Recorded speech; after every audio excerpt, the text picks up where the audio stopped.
សួស្តីអ្នកទាំងអស់គ្នាវីដេអូនេះដែរខ្ញុំនឹងនាំអ្នកទាំងអស់គ្នាធ្វើដំណើរទៅកាន់ទីក្រុងមួយចំនួនដែលជាទីក្រុងល្បីៗរបស់ប្រទេសឥណ្ឌាដូចជាទីក្រុងមុំបៃទីក្រុងកូអាទីក្រុងហៃត្រាបាត់និងទីក្រុងបេងហ្លូរូហើយយើងនឹងធ្វើដំណើរទៅកាន់ទីក្រុងដ៏ចំណាស់មួយគឺជាទីក្រុងហាំពីដូច្នេះកុំឲ្យខាត់ពេលយូរតាទៅទស្សនាទាំងអស់គ្នា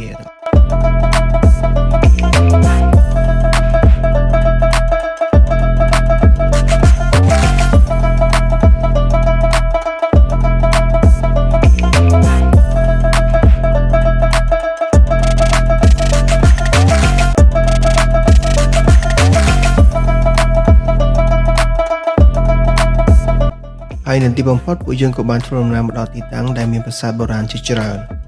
តែធ្វើឡើងដោយថ្មហើយបើតាមសាច់រឿងពីបុរាណរបស់ប្រទេសឥណ្ឌាទីនេះពីមុនធ្លាប់ជារាជធានីរបស់រាជវង្សវិជ័យនគរៈដូច្នេះហើយប្រាសាទទាំងអស់ត្រូវធ្វើឡើងយ៉ាងរឹងមាំហើយក៏ដូចជាមានភាពល្បីល្បាញមែនទែន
ស្របពេលនេះដែរនៅតាមជញ្ជាំងនីមួយៗពោពេញទៅដោយរូបចម្លាក់ហើយរូបចម្លាក់ទាំងអស់នោះពិតជាប្លែកៗមែនទែន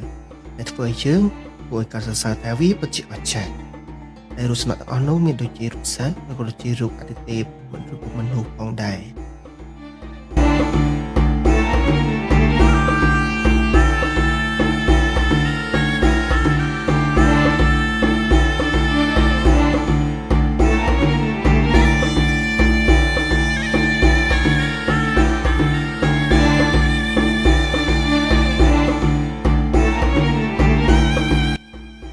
ហើយនេះគឺជាផ្ទាំងថ្មមួយយ៉ាងធំដែលស្ថិតពីពាកខាងត្បូងទៅពាកខាងជើងហើយមិត្តភក្តិរបស់ខ្ញុំក៏ប្រាប់ខ្ញុំថាថ្មនេះគឺត្រូវបានសាងសង់ប្រាសាទ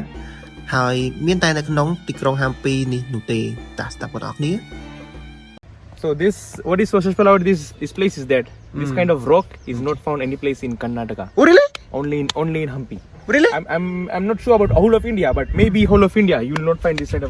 of rock. Oh, okay. Yeah. So you know exactly about this, right? Yeah. Hampi is a very old civilization. Oh. Very old heritage. It's as old as the Romans in Rome. But the city has not survived, but the artifacts have survived. It's built by the name of the Raja was Hampi something.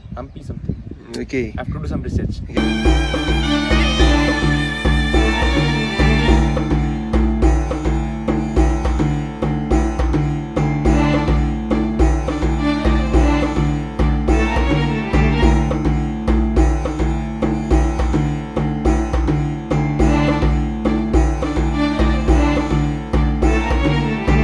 នេះគឺជាព័ត៌មានមួយចំនួនដែលគេសរសេរទាក់ទងនឹងប្រាសាទនីមួយៗតែគួរឲ្យកត់សម្គាល់ដែរថាអក្សរទាំងអស់នេះគឺសរសេរជាប្រភេទអក្សរកាណាដាមិនមែនជាប្រភេទហិណ្ឌីនោះទេដែលកាណាដាគឺជាភាសាផ្លូវការដែលប្រើសម្រាប់ក្នុងរដ្ឋកាណាតាកាដែលខុសពីរដ្ឋផ្សេងទៀត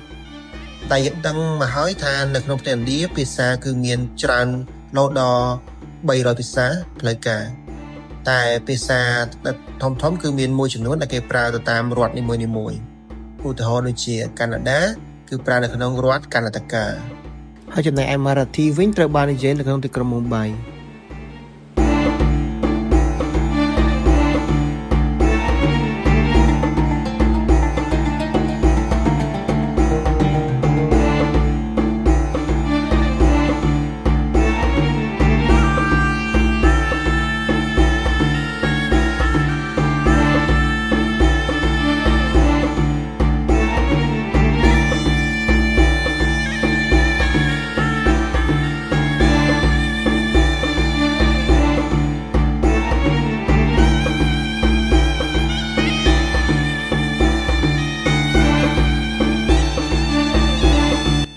ប្រទេសប្រាសាទនីមួយៗគឺមាន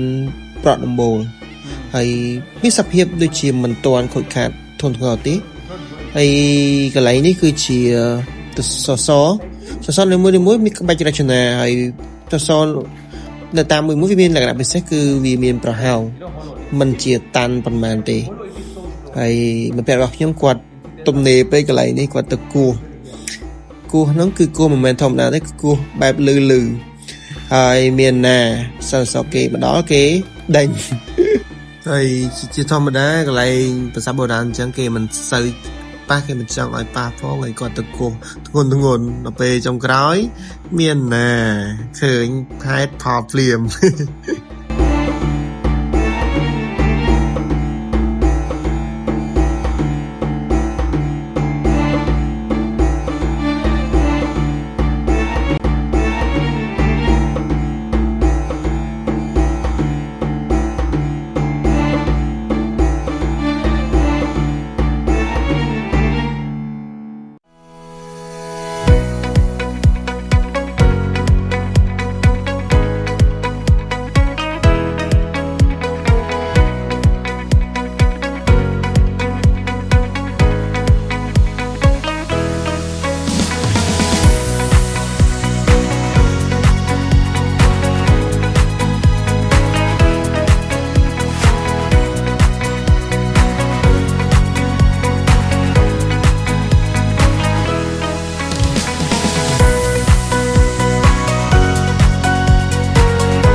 សួស្តីគ្នាយើងថ្ងៃនេះដែរយើងបានមកដល់កន្លែងថ្មីមួយក្នុងរដ្ឋकर्ណាតកាគឺហាំពីអញ្ចឹងនៅក្នុងហ្នឹងយើងមកមើលបានថាចម្លាក់នៅរឿងបែបនេះដែរនេះគេមើលបានចម្លាក់នៅទីនេះស្អាតមែនទែនហើយប្លែកមែនហើយជាកន្លែងទី2ដែលខ្ញុំបានមកដល់ប្រទេសនេះហើយកន្លែងទី1គឺនៅខាងសន្តាខៀវអាឡូរ៉ាហើយកន្លែងទី2នេះគឺហាំពីគឺជាប្រាសាទបុរាណមួយប្រភេទដែលកសាងតាំងពីសម័យបុរាណរបស់ឥណ្ឌាណាដោយវិជ័យនគរាចូលសាទមែនតើទីនោះឯនេះបានថ្ងៃទៀតដូចជាយើងប្រាសាទនេះត្រូវជាលយមែនតើហើយអស្ចារ្យណាស់មួយមុខក៏មានរូបចម្លាក់ផ្សេងទៀតហើយតែខាងនោះអាចមើលបានថាវាបែបគឺទាំងអស់គឺសត្វតែប្រភេទមកម៉ាប់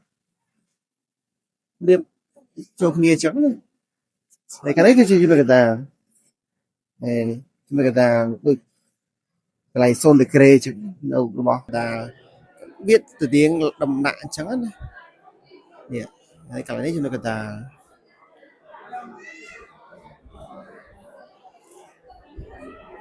ហើយមនុស្សមកលេងច្រើនមែនតើនៅទីនេះតែឡើយទៅមើលខាងមុខទៀត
ហើយមានភ្ញៀវទេសចរជាច្រើនទាំងជាតិទាំងអន្តរជាតិរបស់ឥណ្ឌាមកទស្សនាហើយអ្វីដែលគាត់សម្គាល់នោះគឺថាវីដេអូនេះវែងមែនទែនអេពីសូតនេះខ្ញុំមាន5អេពីសូតអញ្ចឹងឥឡូវនេះគឺជាអេពីសូតទី1អញ្ចឹងអេពីសូតតទៀតសូមចូលចាប់ទស្សនាដល់អ្នកគ្នាហើយជាលើកក្រោយទៀតភាសាវាវែងអរគុណ Okay, let's go.